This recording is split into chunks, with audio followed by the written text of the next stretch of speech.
teen spot's room in his campus, he should have never stepped in there. He should never have opened that door. He probably thought it was a good idea at the moment. He was unaware of the appalling consequences his decision would have.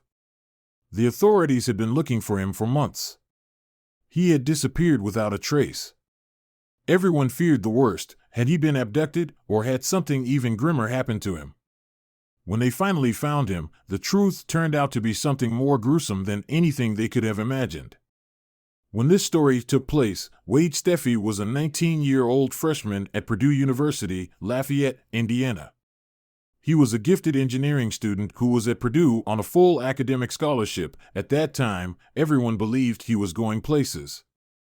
But when it happened, he was immersed in the frenzy and excitement of his first year of university. Little did he know what would happen to him just a few months into it. It all happened one Saturday night. Wade Steffi was at a frat party in one of the student dorms. It wasn't his dorm, but some of his friends lived there. The music was loud, drinks were flowing, and everyone was having fun. Nobody could know that such a cheerful night would soon be darkened by an event that would be equally tragic and bewildering. After some hours, people started leaving and returning to their dorms. According to the party's hosts, Wade was the last to leave the building. Other students had called a taxi, as some university dorms were farther than others. However, Wade decided to walk back to his room, since the building was reasonably near. After making sure that he was in the right condition to make it home, his friends said goodbye and let him go on his way. This would turn out to be the greatest mistake of their lives.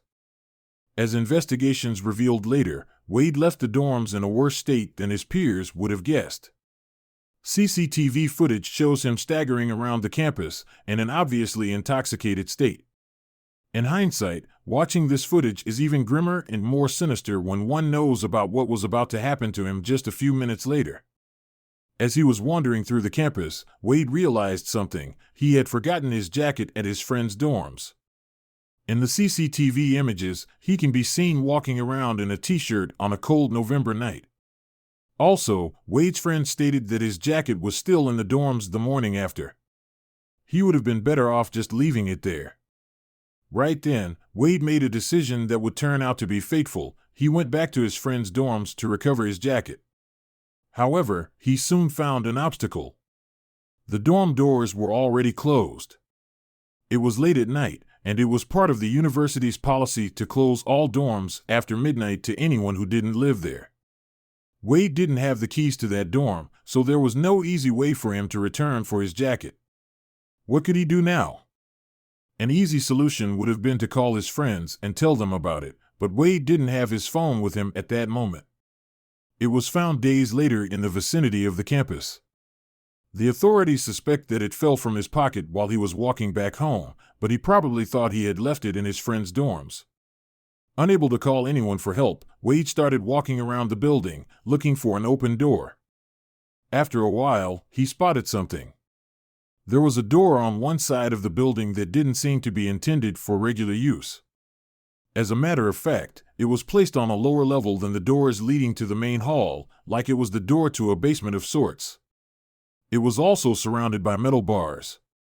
Clearly, it wasn't a door intended for residents of the hall to enter the building. But this didn't stop Wade. Wade jumped over the metal bars and landed in front of the door. He tried pushing it. It was open. Thinking that he had finally found a way to recover his jacket and his phone, he entered the room.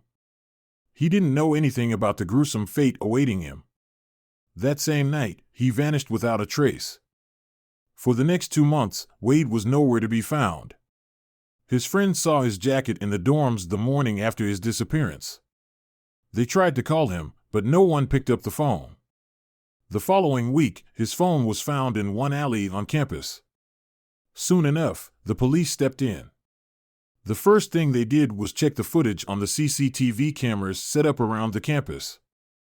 After pondering the footage from that night, they came to an unnerving conclusion. The footage didn't answer the question of what had become of Wade. He could be seen wandering about through the campus main pathways, but at some point, he got out of the camera's field of view to never be seen again. Everyone was fearing the worst. It took 2 months for someone to find out that Wade's fate had been even grimmer than even the most dreadful speculations. On Monday morning, a maintenance worker was walking by the same door Wade had opened and crossed 2 months before. He reported hearing a pinging sound coming from the other side. He knew what that room was. It was the dormitory's electrical vault. It contained some huge transformers destined to convert the high voltage they receive from the main electrical power grid into lower voltage, usable electricity for the dorms. But he noticed something new about the room. Some strange smell invaded its atmosphere. It didn't take him long to find out where that smell came from. Wade Steffi's body was lying between two transformers. Immediately, he called the authorities. Just a few hours later, a team of detectives and a coroner had examined the body. They determined that Wade stepped in there and, in his stupor, thought he would get to the rooms by walking between the transformers. He made it for a few meters, but something terrible happened. Wade apparently gained access and, in trying to find his way around the room, was accidentally electrocuted, Deputy Coroner Martin Avolt said. Because of the voltage involved, he would have lost his life instantly. But that door should have been closed. So even after Wade's disappearance was solved, there was still one question in the air: who opened it and why?